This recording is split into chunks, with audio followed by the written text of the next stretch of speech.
ED আইপ্যাকের অফিসে এবং আইপ্যাকের head প্রতীক জেনের বাড়িতে রেড করেছেন এবং সেই রেড থামানোর জন্য পৌঁছে গেছেন আমাদের মুখ্যমন্ত্রী মমতা বন্দ্যোপাধ্যায়। যে কোনো রেড যখন চলে তখন সেখানকার সবকিছু সিল করে দেওয়া হয়, আর যখন সেই রেড চলবে সেই রুমের মধ্যে বা সেই অফিসের মধ্যে যারা যারা থেকে থাকবে তারা কেউ সেখান থেকে বাইরে যেতে পারবে না, এবং তদন্ত চলাকালীন বাইরে থেকেও কেউ এসে সেই তদন্তের মধ্যে ঢুকতে পারবে না। কিন্তু আমাদের মুখ্যমন্ত্রী মমতা ব্যানার্জি তদন্তের মধ্যে শুধু ঢোকেনি, তদন্তের মধ্যে ঢুকে সেখান থেকে ফাইল তুলে নিয়ে চলে এসেছে। এবং তিনি শুধু ফাইল নিয়ে আসেননি, তিনি ফাইলের সাথে নিয়ে এসেছেন সেখান থেকে হার্ড ডিস্ক, সিডি, এবং সেখান থেকে নিয়ে এসেছে ফোনও। मैंने सब लेके आया because I rang up Pratik because he is the in charge of my party. যে ফাইল, যে হার্ড ডিস্কের জন্য ইডি রেড করলো, সেই ফাইল, সেই হার্ড ডিস্ক তুলে নিয়ে চলে এলো মমতা ব্যানার্জি। আর এগুলো সবকিছুই ঘটেছে মাত্র 9 মিনিটের মধ্যে। তাহলে কি তিনি আগে থেকেই সবকিছুই জানতেন যে প্রতীক জেনের বাড়ির কোন জায়গায় কি ফাইল রাখা আছে, কোথায় হার্ড ডিস্ক রাখা আছে, নাকি রেড চলাকালীন ইডির হাত থেকেই তিনি এইগুলো কেড়ে নিয়ে চলে এসেছিলেন? তাহলে কি এই ফাইলগুলোর মধ্যে এমন কিছু রাখা আছে যেগুলো ফাঁস হয়ে গেলে তৃণমূল কংগ্রেস বিপদে পড়তে পারে? আসলে কি গোপন করতে চাইছেন মমতা ব্যানার্জি? যে ঘটনা কাল বাংলা দেখেছে, সেই রকম ঘটনা আগে কখনো আমাদের বাংলা কেন, আমাদের ভারতবর্ষও কখনো দেখেনি হয়। তাহলে কি কারণে রেড করেছিল ইডি? আমি যতটুকু ইনফরমেশন পেয়েছি, কয়লা কাণ্ডের উপরে ভিত্তি করে এবং এই কোল স্ক্যামে যত ইলিগাল ট্রানজাকশন হয়েছে সেইগুলোর উপরে ভিত্তি করে ইডির এই রেড। এবং আরও ইনফরমেশন অনুযায়ী কয়লাকাণ্ডের এই টাকা হয়তো গোয়া ক্যাম্পেনিংয়েও ব্যবহার করা হয়েছিল। ইডি যে রেড করেছে, এই raid prevention of money laundering অ্যাক্টের আন্ডারে। এই কেস 2020-তে রেজিস্টার হয়েছিল এবং 2021-এ সিবিআই এফআইআর করেছিল। এই 2021-এ অভিষেক ব্যানার্জি এবং তার স্ত্রীকে সামানও পাঠানো হয়েছিল। 2022-এ ওই এরিয়ার আইপিএস অফিসারকেও সামান পাঠানো হয়েছিল। এবং 2022 থেকে 25-এর মধ্যে অনেকগুলো জায়গায় রেড করেছিল ইডি। এবং 2026-এ এই রেড, অর্থাৎ আইপ্যাকের অফিস এবং আইপ্যাকের হেড প্রতীক জেনের বাড়িতে রেড করেছিল ইডি।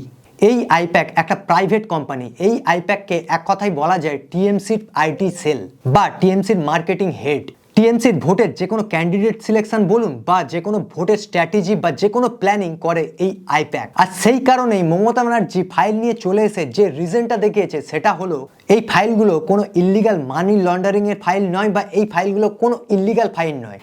এই ফাইলগুলোতে আছে তাদের ভোটের ক্যান্ডিডেট লিস্ট, এই ফাইলগুলোতে আছে তাদের ভোটের স্ট্র্যাটেজি, এই ফাইলগুলোতে আছে তাদের ভোটের নতুন প্ল্যানিং। আর যে ফাইলগুলো ইডি কালেক্ট করে নিয়ে চলে যেতে চাইছিল, সেই কারণেই তিনি সেখানে গিয়ে সেই ফাইলগুলোকে নিয়ে চলে আসেন। To collect all of our party hard disk,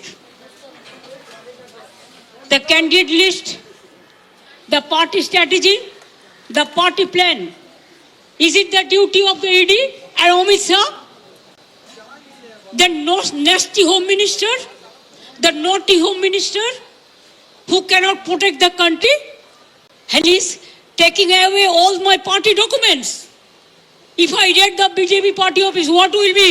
police কমিশনারকে সাথে নিয়ে এবং পুলিশের আরও আধিকারিকদেরকে সাথে নিয়ে মুখ্যমন্ত্রী পৌঁছে গিয়েছিলেন আইপ্যাকের হেডের বাড়িতে, অর্থাৎ প্রতীক জেনের বাড়িতে। এবং অন্যদিকে অর্থাৎ আইপ্যাকের অফিসে পাঠিয়েছিলেন রাজ্য পুলিশের ডিজি, বিধাননগরের সিপি এবং মন্ত্রী সুজিত বোস এবং সেখানকার মেয়র কৃষ্ণা চক্রবর্তীকে। আর ইডি কালকে টোটাল 10টা জায়গায় রেড করেছে। তার মধ্যে প্রধান দুটো জায়গা হলো আইপ্যাকের হেডের বাড়ি এবং আইপ্যাকের অফিস, আর যার জন্য হয়তো মমতা ব্যানার্জির মাথা খারাপ হয়ে গিয়েছিল। তবে ইডিও জানিয়েছে যে তাদের কাছে সবকিছুই প্রমাণ ছিল এবং তারা এই রকম কোনো ফাইল নিতে যায়নি বা এই রকম কোনো ফাইল কালেক্ট করতে যায়নি। তারা গিয়েছিল মানি লন্ডারিং অর্থাৎ কোল কাণ্ডের উপরে বেস করে যে মানি লন্ডারিং হয়েছে সেই ফাইলকে সংগ্রহ করতে। এসবের পরে ইডি হাইকোর্টেও পৌঁছয় এবং হাইকোর্টে পৌঁছে ইডি সিবিআই তদন্তের দাবিও করেছে। তারা 30 পাতার একটা আবেদন হাইকোর্টে জমা দিয়েছে, যেখানে প্রতীক জেনের কয়লাকাণ্ডের সাথে কি সম্পর্ক, কয়লাকাণ্ডে মানি লন্ডারিং এর সাথে প্রতীক জেনের কি সম্পর্ক, এবং কাল যে ঘটনা ঘটেছে অর্থাৎ মমতা ব্যানার্জি যেভাবে তার সাংবিধানিক পদের অপব্যবহার করেছে সেইগুলো সবকিছু সম্পর্কে বিস্তারিত জানিয়েছে এই 30 পাতাতে। এবং মুখ্যমন্ত্রী মমতা ব্যানার্জিকেও যেন এই কেসের মধ্যে ইনভলভ করা হয় সেটাও দাবি জানিয়েছে ইডি। এবং এই কেসের সাথে তারা যুক্ত করেছে রাজ্য পুলিশের ডিজি এবং সিপিকেও। অপরদিকে মুখ্যমন্ত্রী মমতা ব্যানার্জি এবং প্রতীক জেনের স্ত্রী শেক্সপিয়ার থানাতেও একটা অভিযোগ করেছে। তাদের অভিযোগ ইডি পুলিশকে না জানিয়ে অবৈধভাবে তাদের ঘরে অনুপ্রবেশ করেছে এবং তাদের কাছ থেকে নথি কালেক্ট করতে চেয়েছে চেয়েছে অবৈধভাবে। এবং আরও একটি থানা বিধাননগর ইলেকট্রনিক কমপ্লেক্স থানাতেও আর একটা অভিযোগ করা হয়েছে। এবং আরও একটা হয়েছে কলকাতা পুলিশের তরফ থেকে, সেটা খুব হাস্যকর। তারা জানিয়েছে অজ্ঞাত পরিচয়ে সিআরপিএফ এর আধিকারিকরা তাদের গায়ে হাত দিয়েছে, তাদের সাথে ধস্তাধস্তি করেছে, মারপিট করেছে, মানে এক কথাই তারা পুলিশের গায়ে হাত দিয়েছে। যাই হোক, আমরা কালকে যা কিছু দেখেছি সেটা কোনো সিনেমা না রিয়েল লাইফ ঘটনা এখনো পর্যন্ত আমি বুঝে উঠতে পারছি না। তবে আরও একটা বিষয়, এখন তো হার্ড ডিস্ক নিয়ে চলে গেছে, ফাইল নিয়ে চলে গেছে, তাহলে ইডি কিভাবে প্রমাণ করবে যে ওর মধ্যে কি ছিল? অলরেডি তদন্তের সবকিছু লোপাট হয়ে গেছে, তাহলে ইডি কিভাবে প্রমাণ করবে? সে যাই হোক, আমরা এখন সবকিছু আদালতের শুনানির ওপরেই ছেড়ে দিয়েছি।